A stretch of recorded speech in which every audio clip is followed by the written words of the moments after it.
Welcome to Jumpstart Your Joy, a podcast that looks at the inspiration, intention, and actionable steps to help you jumpstart joy in the world, in your life, and in other people's lives.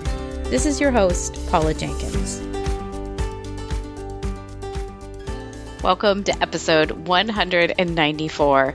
This week is a brand new solo cast where I'm touching on how we can lay the foundation for something in a creative pursuit and set it up to reach success and then be wholly unattached to the outcome in a phrase that I have heard said as well planned and loosely held. I am really excited to be sharing this one with you because it's a space that is a work in progress for me, and I've been thinking about it a lot lately and felt that it was a great time to share it and how it also plays into the joy that we have in our day-to-day lives. If you're new to the show, I want to give you a really big warm welcome. If you're coming back, I'm so glad that you're here as well. Jumpstart Your Joy is a podcast that comes out on Tuesdays, and it's in its fourth season. We're almost to the fifth season. I feel so honored and excited to get to do this work every week. And thanks you guys so much for listening along. I'm really super honored and delighted to announce that I will be speaking at She Podcasts Live, which is a podcasting conference, the first one that is all about women podcasters, and it is being held in Atlanta in October from the 11th through the 13th. I just found out, and I'm over the moon to be able to be speaking and doing a session all about creating new content for your show and how you can find inspiration to do that. So I will link up to She Podcasts Live in the show notes at jumpstartyourjoy.com/well-planned. You can also subscribe, which is something that you do for free. I learned recently that some people felt that the word subscribe makes it sound like you have to pay to get a podcast, but podcasting is done and you guys can listen to the content on iTunes or Google Podcasts or on any of the podcasting apps, mostly for free. There's a few that do charge, but iTunes and Google Podcasts do not. You could go over there and type in Jumpstart Your Joy and you'll find it. And then when you hit subscribe, the content or the episodes will get downloaded to your mobile device, your phone. You can listen in your commute, or maybe when you're out walking or working out, or maybe you're in your garden and you just want something to listen to, or you're going on a road trip this summer and you'd like a little bit of extra entertainment as you go. Podcasting is great for that. We just came back from a trip where we were up in Seattle, Washington, and had a great time. Got to go on a whale watching tour where we saw orcas and humpback whales on the same trip, which they told us was very unusual, and it was so beautiful and amazing. And then we traveled down the California coast, first stopping in Oxnard, which is Southern California, and spent a little time in Santa Barbara with family and celebrated the 4th there, and then headed on down to Anaheim, where we went to Disneyland and got to see the new Galaxy's Edge there, which is the Star Wars land, and totally blown away. If you want to see pictures of that trip and that journey, you can find me on Instagram at Jumpstart Your Joy, and that's kind of a fun way to play along with whatever I'm doing in the moment. And please say hello. I'd love to follow you as well and see what you're up to. So let's jump into this week's episode. For some reason, this topic of well-planned and loosely held just keeps coming up for me as some of it's leading the podcasting class, where we're putting down the foundation for a whole handful of people create their own podcasts and put it out into the world. And I feel like whenever you're in a creative pursuit or endeavor, it's great to lay the groundwork. And then once you've got that base kind of figured out, then starting to execute your plan and leaving space where anything could happen, like knowing that you've done the legwork to make this thing a success, but then leaving yourself the space to react to new things that maybe come up or new inspiration that hits, kind of that loosely held thing. And then remaining unattached to the outcome is also a really beautiful way for creativity to show up. So that's where this comes from. And it's interesting because the work in progress piece for me personally is that as a project manager with 20 years experience, I worked in ad agencies for a really long time. And so we would do this really deep dive and heavy planning phase before we went into any kind of creative endeavor. And it sets you up for that interesting space. Like, what are we trying to do?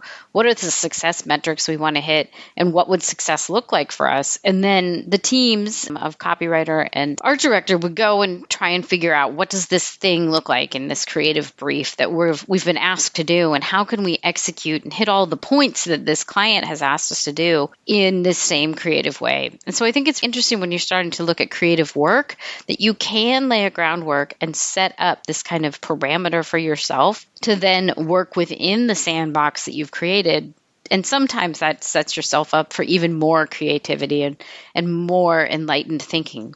Just as the interesting thing for me, when I start to look at the topic of well-planned and loosely held, it really is a balance of both sides of my personality.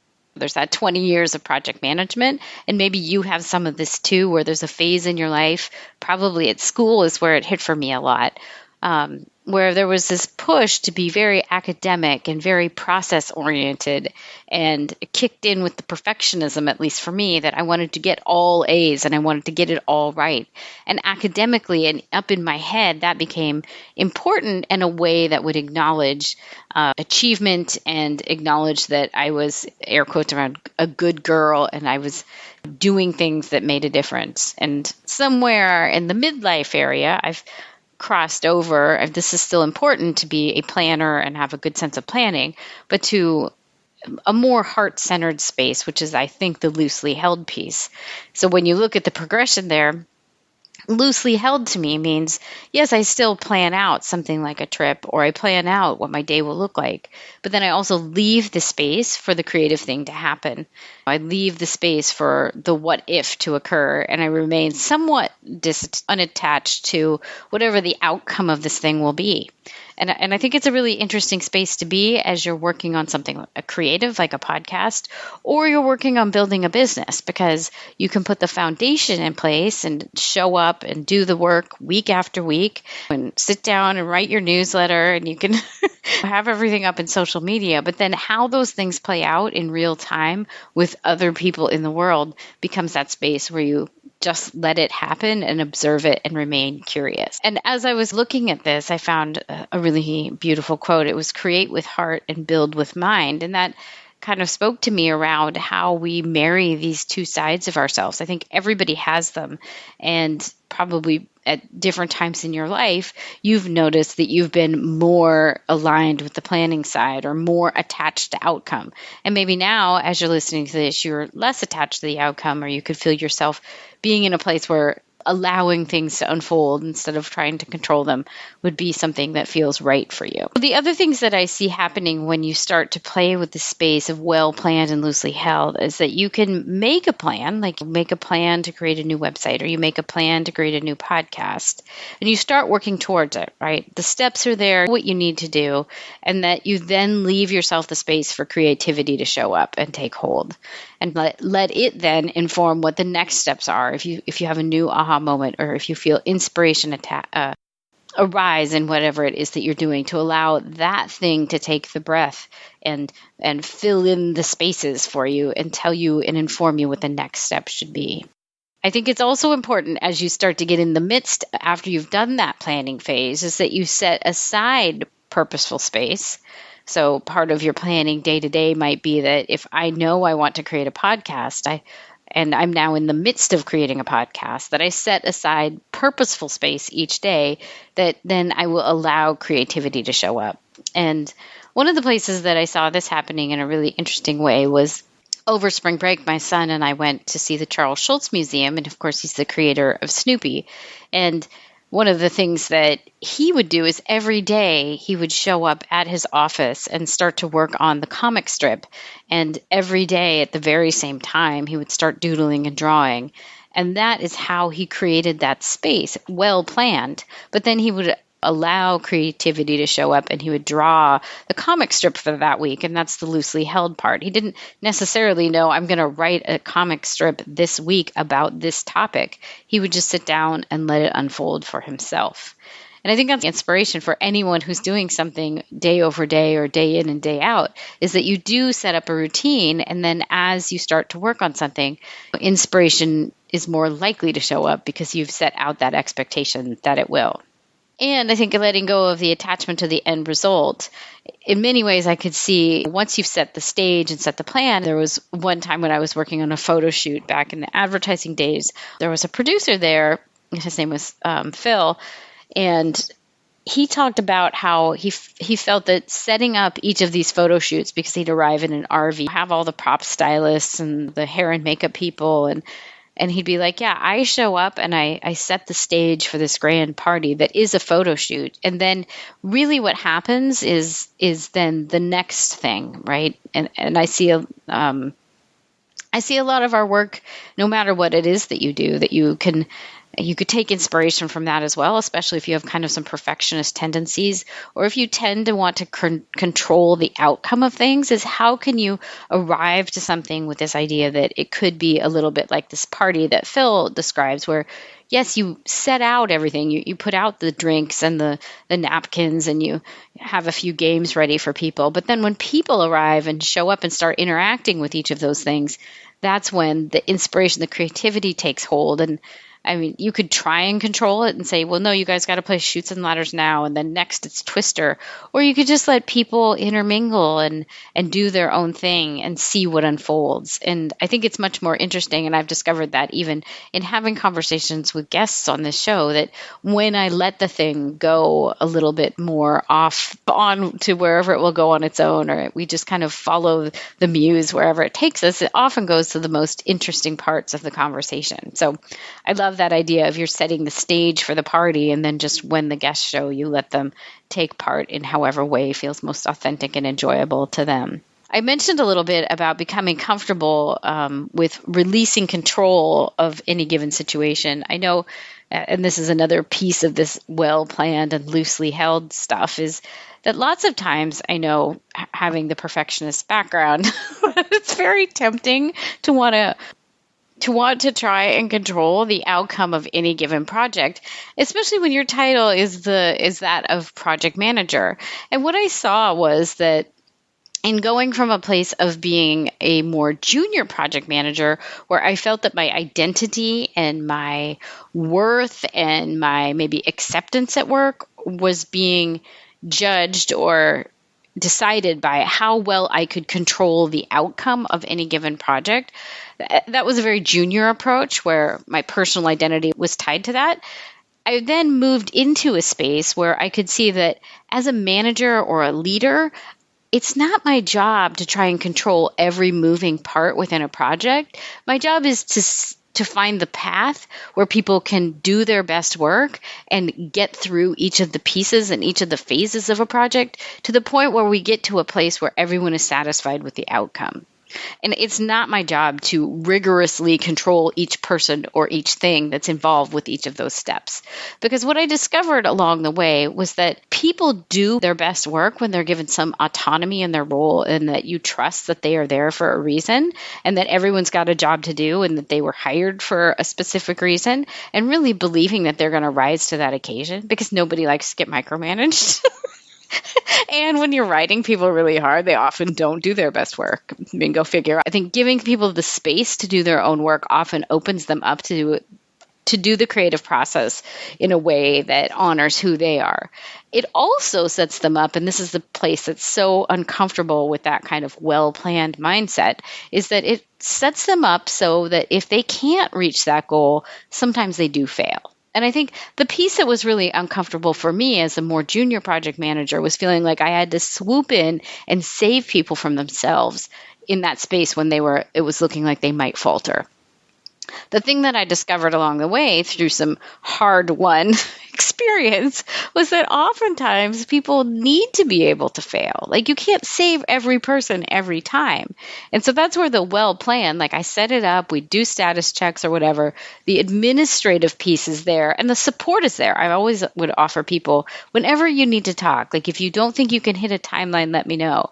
But there is a point at which if someone can't deliver and they're not delivering, that they just need to be allowed to fail on their own. And it doesn't help anyone if I would swoop in every time and save them, because then people don't learn.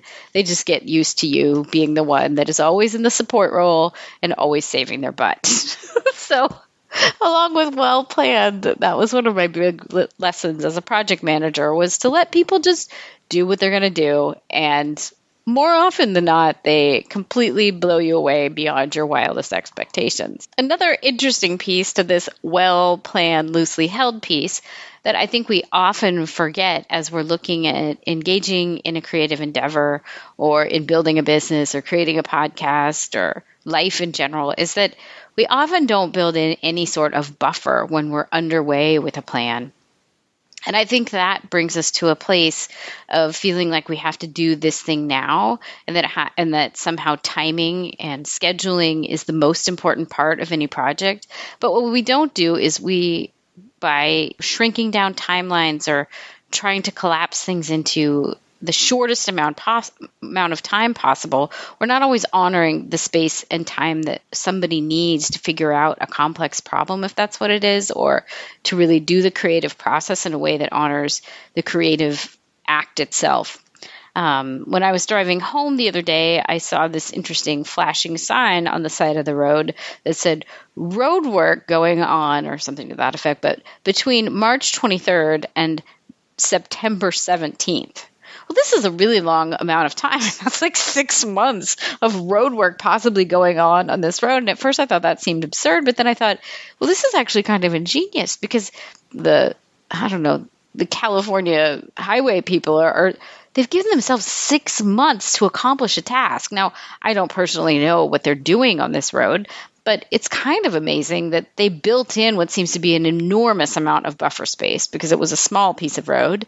And they've even told everyone, they've given the accountability to all of us in the public of, hey, we're going to be working on this for a really long time, so get used to it.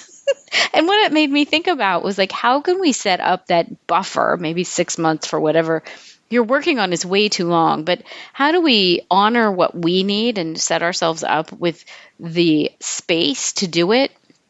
And whether that be in a creative process or just in your day-to-day life, how can you set yourself with the amount of space that you need to do something that doesn't feel constrictive and that really honors that you have enough time and that there's an abundance of time to do something?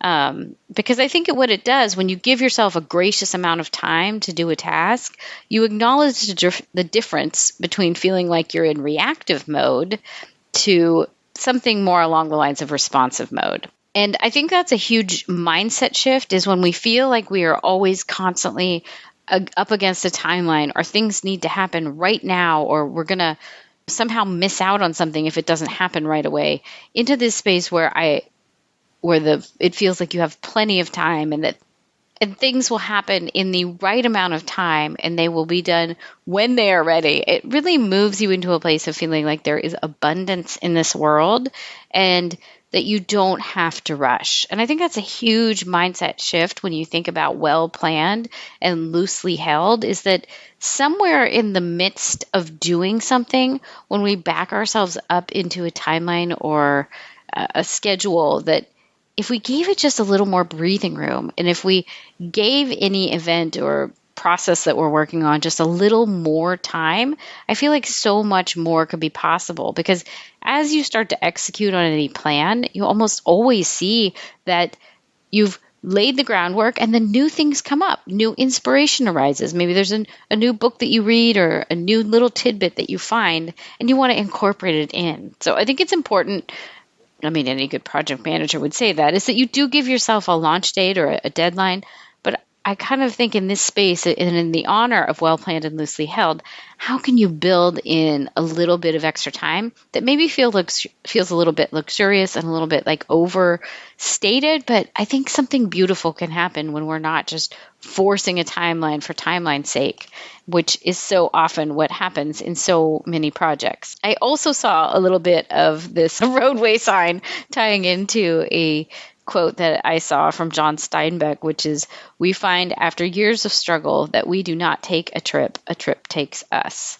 And I thought that was also a really beautiful way that's kind of is a nod to this journey that we're all on, and that sometimes things don't unfold in the amount of time that we think they should. And sometimes they need a little bit longer to happen and unfold for us and on the road and on the journey. Like, how do we just give it the space that it needs instead of us thinking that we can control and understand what the perfect timing is for something?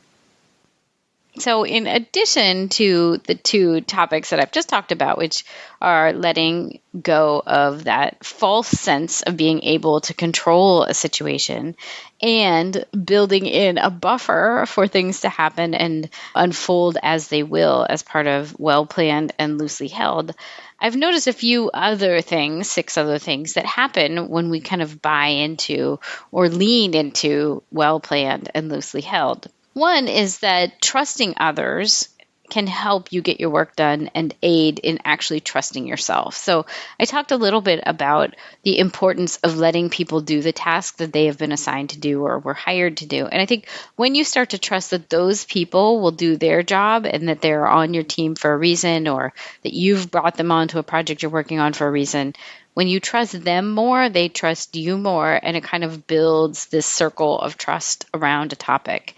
And I think that's really beautiful, because when a team is trusting each other, then that's when it really sets the stage for even more creativity, instead of the reverse, which would be shrinking in and trying to control everything. I think that actually sets a much more narrow vision of what could be possible for whatever the thing is that you're working on. And that's true with a team, or it could just be true of yourself. If you trust that what you're doing and that the right thing will happen and that your project will get done, or that your vision will come to life, I think trusting the whole thing to come to life is one of the really key parts of that loosely held bit, that the trust is inherent and the faith is inherent in loosely held means something comes to life.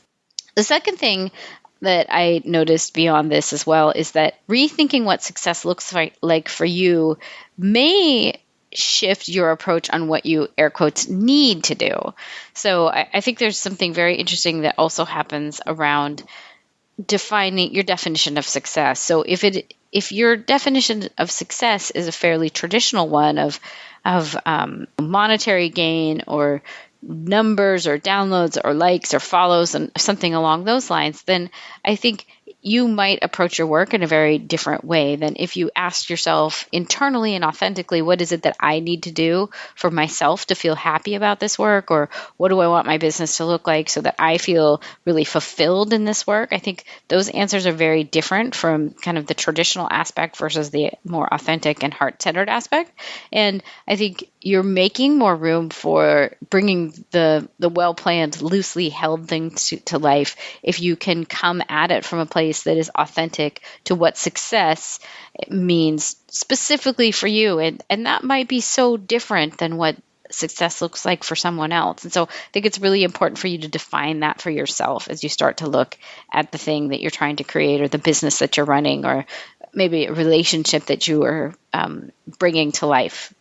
Number 3, I've said it a couple of times already, but this well-planned and loosely held thing also really means letting go of attachment to the end result. Once you have crafted the plan of how it will happen, and then you hold that plan loosely, it really means that you're also able, hopefully, to let go of the end result and what it looks like, because it's going to shift and change in amongst the work that's being done and the thing that's being created. Number 4 is leave room for wonder. I think we often get if you are so attached to the plan, it doesn't leave a lot of room for other things to come into place. And so we lose our sense of wonder, and then it shuts down and becomes this narrowly focused plan that we have to execute because who knows why. But then the wonder and the curiosity and the childlike play is gone when you're so narrowly focused on a specific single outcome. So leave room for wonder. Number 5 is look for joy as it shows up and allow yourself to feel it. Anytime that I've worked on a really big thing, or there's been a vision that I wanted to bring to life, or something that really has captured my heart, I think many of us, especially if we're of the perfectionist or recovering perfectionist ilk, we hold so tightly to getting a thing done, or we work ourselves so hard that we then forget to stop and notice where joy may show up on the journey. And I think when we do that, it makes the whole thing just something we're powering through or getting through, especially if there's a deadline that's tight. And I think if we can stop and notice joy when it shows up, because oftentimes in a creative process, there is so much joy and so much creation. And it is such a beautiful thing to witness, especially when teams are working together and you get to see them brainstorming or whatever and get goofy about a certain idea. When you can notice that and soak up that moment, sometimes called a pocket of Santosha, I think it really makes a big difference for the team and the camaraderie and all that, which at the end of the day is the most amazing thing about working on fun and creative projects, is the people and the joy that comes out of it. And number 6 is if we're looking at well-planned and loosely held as a way of being or living or whatever, is that it's helpful if you can get curious about what happens when you let go of control. Because it is so tempting to keep a tight control on something that you have planned or laid the groundwork on. But maybe if you can step back from that immediate scene and watch yourself and get curious about what happens if I don't try and get involved with that one thing that seems to be going sideways, or what happens when I see maybe someone isn't attending to their own work, and I could go bug them, or I could let them maybe do it on their own and trust that they're going to do something on their own, that it's going to be amazing. And so I think observing yourself and seeing what happens when you let go of control. Notice what happens when you do it for yourself. Notice internally for yourself what happens. But also look at how people and their ability to do their own work shifts when you're not right on top of them. I think that could be the inner critic for yourself, or it could be you in a role as maybe a manager somewhere else as well. There's a shift when you get curious and leave space and leave that openness instead of the really controlling piece being the thing that takes over in any aspect of whatever you're doing. So I hope this has been really interesting and helpful for you guys. It's been a lot of fun to pull it together and to get to talk a little bit of the idea of well-planned and loosely held. If you guys want to find the show notes for this, you can find them on the website at jumpstartyourjoy.com/well-planned. And there'll be a couple of links to some of the things that I've talked about. You can also sign up for the newsletter there, where I will share some more notes about well-planned and loosely held if you want to get them. And I do send out a newsletter every Thursday. It's called 3 Things Thursday, and it is a lot of fun. So you can head to jumpstartyourjoy.com for that. And I will be back again next week with a brand new episode. And I can't wait to get that right to your ears. So I hope you'll come on back. And until then, I hope that your days are filled with so much joy.